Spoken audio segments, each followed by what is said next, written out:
नमस्कार, स्वागत है आपका आपके अपने channel health and medicine Hindi में।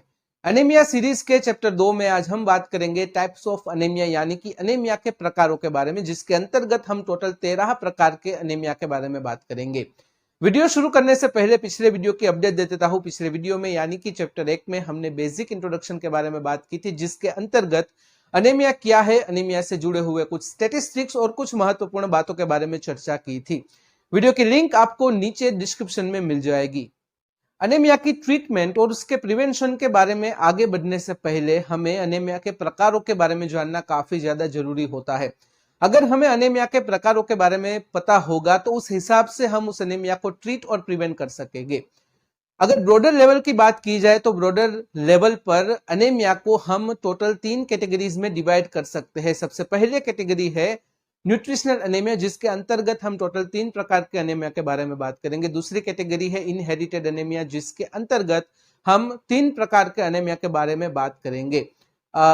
तीसरी कैटेगरी है anaemia caused by abnormal blood cells, जिसके अंतर्गत हम टोटल 7 प्रकार के अनेमिया के बारे में बात करेंगे। यानी कि इस चैप्टर में हम टोटल 13 प्रकार के अनेमिया के बारे में 1 बाय 1 बात करेंगे। सबसे पहले बात करते हैं न्यूट्रिशनल अनेमिया के बारे में।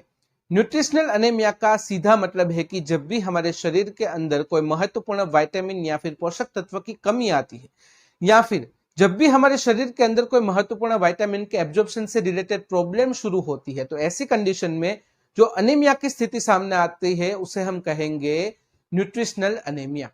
न्यूट्रिशनल अनेमिया के अंतर्गत सबसे पहला प्रकार है परनिशियस अनेमिया। अगर किसी व्यक्ति को परनिशियस अनेमिया की प्रॉब्लम है तो उस व्यक्ति के शरीर के अंदर विटामिन B12 का एब्जॉर्प्शन अच्छे से नहीं होगा। अगर वह व्यक्ति विटामिन बी युक्त आहार भी लेता है तब भी परनिशियस अनेमिया की वजह से उस व्यक्ति के शरीर के अंदर विटामिन B12 का एब्जॉर्प्शन अच्छे से नहीं होगा और विटामिन B12 की कमी आ जाएगी। अगर किसी व्यक्ति को विटामिन B12 की कमी है तो वह परनिशियस अनेमिया की वजह से भी हो सकती है। दूसरा प्रकार है आयरन डेफिशिएंसी अनेमिया। अगर किसी व्यक्ति के शरीर के अंदर आयरन की कमी हो जाती है तो उस व्यक्ति को आयरन डेफिशिएंसी अनीमिया होने की संभावना काफी ज्यादा हो जाती है। आयरन डेफिशिएंसी अनीमिया काफी ज्यादा कॉमन है, खास करके महिलाओं के अंदर। तीसरा प्रकार है मेगलोब्लास्टिक अनीमिया। मेगलोब्लास्टिक अनीमिया को विटामिन डेफिशिएंसी अनीमिया भी कहते हैं। जब भी हमारे शरीर के अंदर कुछ महत्वपूर्ण विटामिन जैसे कि विटामिन B12 और B9 की कमी हो जाती है तब मेगलोब्लास्टिक अनीमिया होने की संभावना काफी ज्यादा बढ़ जाती है। अब दूसरे मुख्य प्रकार यानी कि इनहेरिटेड अनेमिया के बारे में बात करते हैं। जब भी किसी व्यक्ति को फॉल्टी जीन्स यानी कि जेनेटिक प्रॉब्लम की वजह से अनेमिया की स्थिति का सामना करना पड़ता है, जब भी किसी व्यक्ति को अनेमिया की स्थिति विरासत में मिलती है तो उसे हम कहेंगे इनहेरिटेड अनेमिया। इनहेरिटेड अनेमिया के अंतर्गत हम टोटल 3 प्रकार के अनेमिया के बारे में बात करेंगे। इनहेरिटेड अनेमिया के अंतर्गत सबसे पहला प्रकार है सिकल सेल अनेमिया।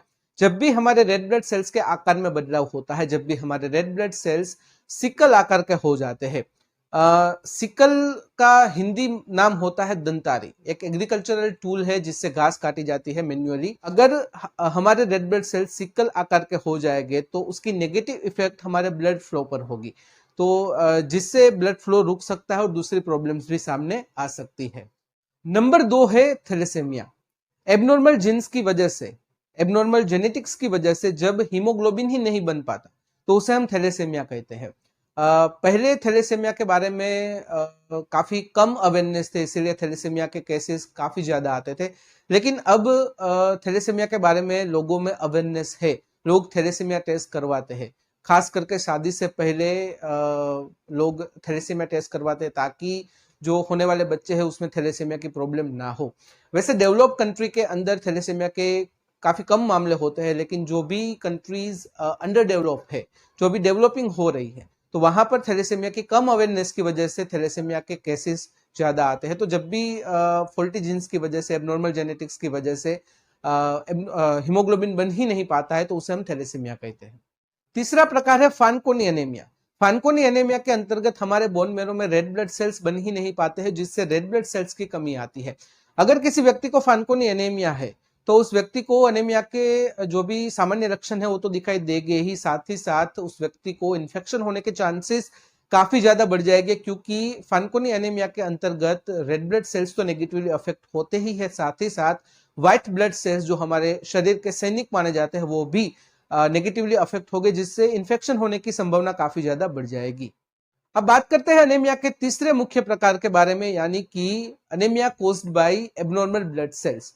जब भी हमारे शरीर में हमारे ब्लड सेल्स में एबनॉर्मलिटी आती है, चाहे वह साइज में हो, शेप में हो या फिर संख्या में हो, तो जो भी अनेमिया की स्थिति सामने आती है उसे हम कहेंगे anaemia caused by abnormal blood cells. सबसे पहला प्रकार है हीमोलाइटिक अनेमिया। हीमोलाइटिक अनेमिया के अंतर्गत हमारे ब्लड सेल्स काफी ज्यादा तेजी से ब्रेक डाउन होते हैं। जितनी तेजी से हमारे ब्लड सेल्स बनते हैं उससे ज्यादा तेजी से वह ब्रेक डाउन होते हैं, यानी कि हमारे शरीर के अंदर ब्लड सेल्स की कमी आती है, हीमोग्लोबिन की कमी आती है, तो जो स्थिति का निर्माण होता है उसे हम कहेंगे हीमोलाइटिक अनेमिया।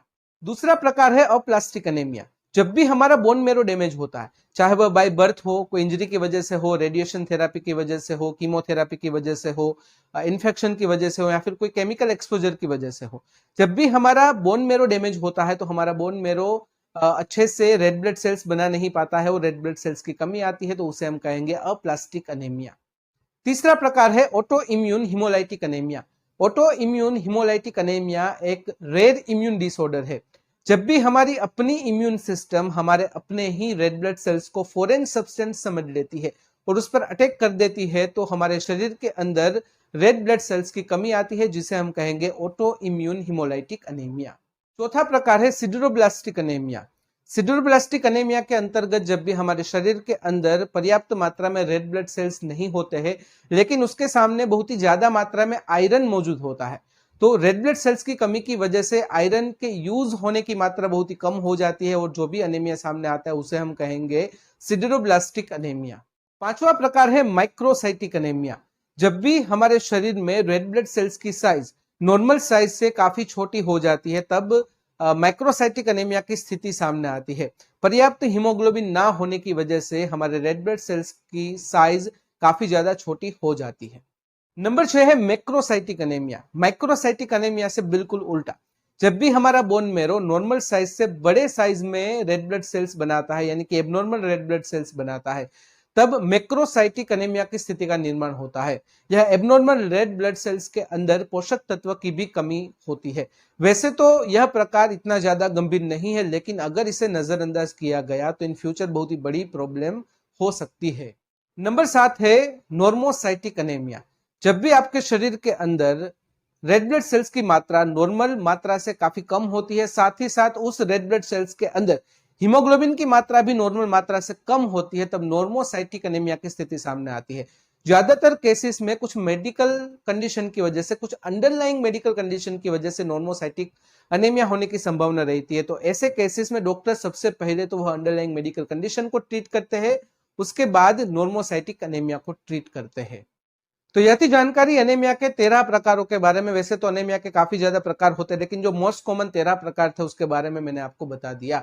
तो फिलहाल इस वीडियो में बस इतना ही। आगे चैप्टर 3 में हम बात करेंगे कोजेस ऑफ अनेमिया, यानी कि अनेमिया होने के पीछे कौन कौन से रीजंस रिस्पॉन्सिबल होते हैं उसके बारे में। तो आज का वीडियो ध्यान से देखने और सुनने के लिए आपका धन्यवाद। जय हिंद, जय भारत।